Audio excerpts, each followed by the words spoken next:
Tinokutokesai mabuja tauya nhau dzomanhoko dzanyasi zuva rochigumi mumwedzi uno waGumiguru. Tiri kuerenga mazuva mana makumi masere nonhatu 483 days pachirungu, ayo Jobhosikara agara mujere pakaita kunyangariwa.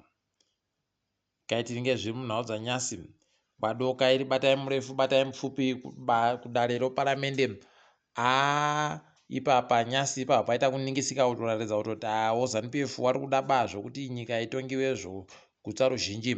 Kureketa kuno wamiriro mudare roparamende ubato roCCC wabuditsiwa wese kubva mudare roparamende mo. Zvatandira pakuti mukuru wavo mudare roparamende muChiBuja abvunza kuti kohokonai mudendayu agotora tsamba yaiye shabangu yakanyoriwa zuva rochina mwedzi uno, achisiya tsamba yaChamisa yaakanyorehwa yokutoti Chamisa ndiye anenge ari kureketa zvinhu zvese zvine kuita nowanhu wari maMP obato roCCC. Ipapo ndipo patandira nyaya dzacho, wakabva watadza kuzvipindura, wakabva watanda kuimbiwa noCCC kuti gorekai kuita madhisinyongoro. Wachibva watoti aiwa taakudanidzirai marayoti bva yauya kwautotanda ipapo kuzvuva vanhu, kugoponda vamwe nomhonya zvese. Ipapo unosaya kuziva kuti kohokonai vakomana vachiita kudando.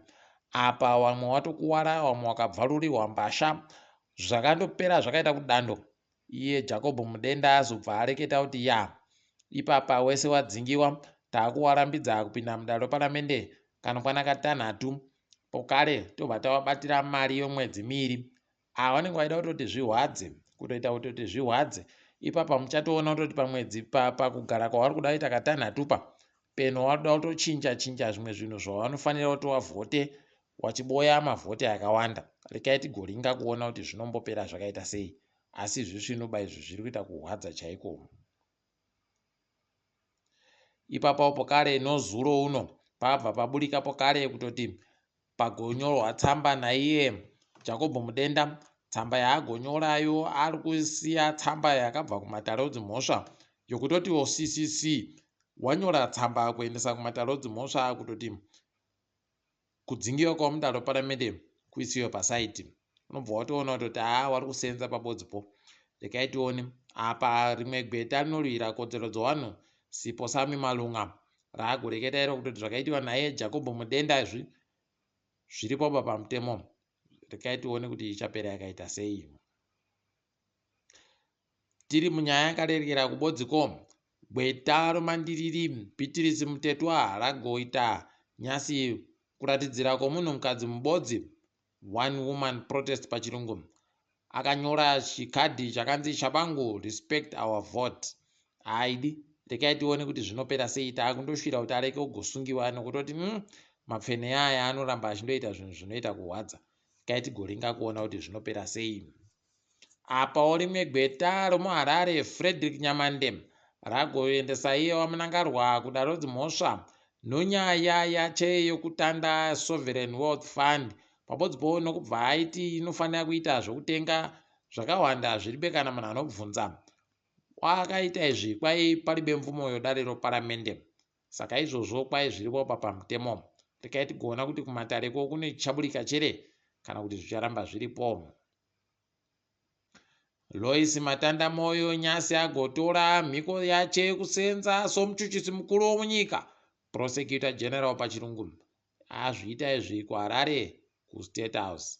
Rekai tigoringa kuona kuti ichapera yakaita sei.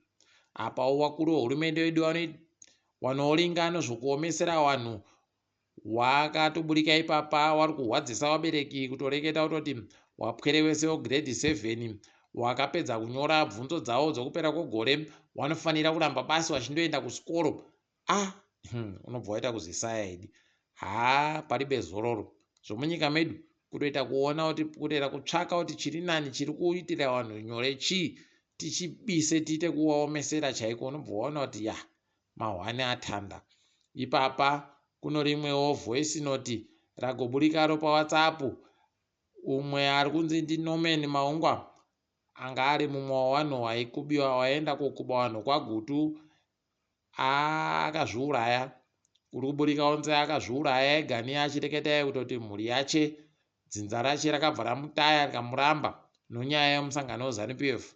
Asi kuziva kwedu, kana ukaita zvokukuba vanhu zvinopera zvega ba, vamwe vanoenda kubatira zvinobatiwazvo zvokusiya wakutenderera kuno heno mabi yangu rikai tigoona kuti zvichapera zvakaita sei ipapa. Pagotoburika masoko okuti kuribe kana mhuri yache mubodzi akaenda kotora mutumbi wache, mapurisa akazobva anoenda koutsvetsa paumbapo. Apa munhu azvisungirira anoenda ba kumusha, anopinziwa ba mukati, obva watoona kutoti heno mabi yangu rikai tione kuti zvinombopera zvakaita sei. Asi paribe chizvino nyasi gwenya ropa hwange kwairaburitsa churu chibodzi chomamiliyoni omawati kana kuti bhiriyoni romawati.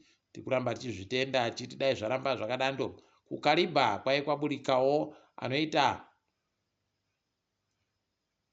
642 omamiliyoni omawati, 642 megawatts pachirungu. Pokare kwaiwa vari kubika magetsi yawo egani waburitsawo mamiliyoni omawati 39 megawatts. Kai tigoona kuti zvinopera zvakaita sei izvozvi. Kambani yoPacific Cigarettes kwaipapa yagototi tichazvikona ba zvokuenderamba tiri mubhizimusi, nokuti kwaizimura yagobata mamiliyoni anoita 10 wachiti wanofanira kunge wachibhadhara mari yomutero. Ipapa wabva waita kugwadamisiwa. Asi wamwe wari kureketa makwai wagototi aiwa muridzi wekambani yoPacific iyi anonzi Molai kwai agonzi ndiye ari kupa sevhe yakasukwere mari. Saka akugwarashiwa nevakuru vehurumende kugwadamisiwa chaiko kuti asare asisina kana chibodzi.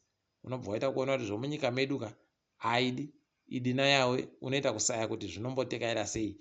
Saka ipapa rikai tigoringa kuti zvinenge zvinyatsopera zvakaita sei. Tinenge tichizokunyepai zvimwe kana zvaburika. Kwainozifa wakomana webhora onyika maWarriors achatamba noBotswana musi womugowera nguva dzo15. Rekai tiringe dziri kuitika pasi rese. South Africa wanoita zvokuverenga zvinhu nowanhu woStats SA wagoreketayo kutoti munyika mo muno vanhu vanoita mamiliyoni 62 62 million. Apa wakareketa kuti vanhu vese wakaverenga vanosvika mamiliyoni 2.4 wanhu wasiri muSouth Africa, 2.4 million migrants pachirungu. Asi pavanhu wese iwawa wanoita zvikamu kubva mu45 45% kana kuti miliyoni ribodzi wanhu womuZimbabwe. Unobva waita kuona kuti takaita kuwanditsa idi kuwanditsa chaiko kusvinu. Tikaiti kuramba takaringa kuti zvinombopera sei.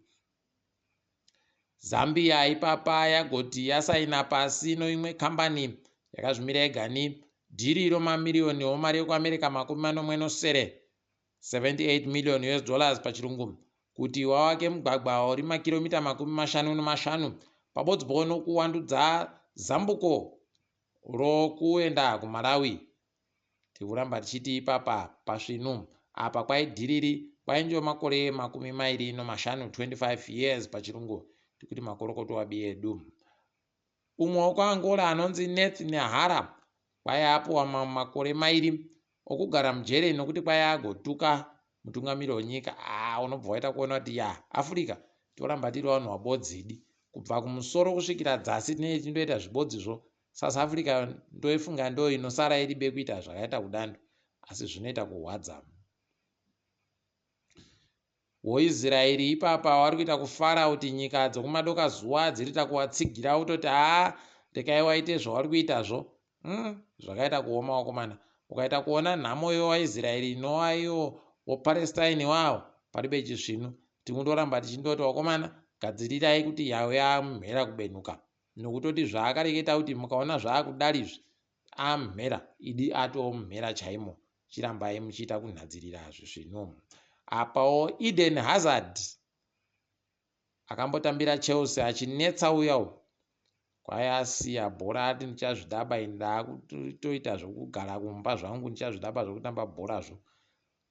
Unobva waita kuperehwa chaiko kuti kohoko naye atadzawo kuenda kana iko kuSaudi kwakuno mari yakaita kurepa kuku.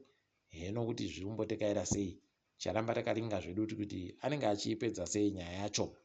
Tiri ipapo zvedu maBuja rekaiti difame kwanyasi. Ndini wenyu mhanduwe WeNhau.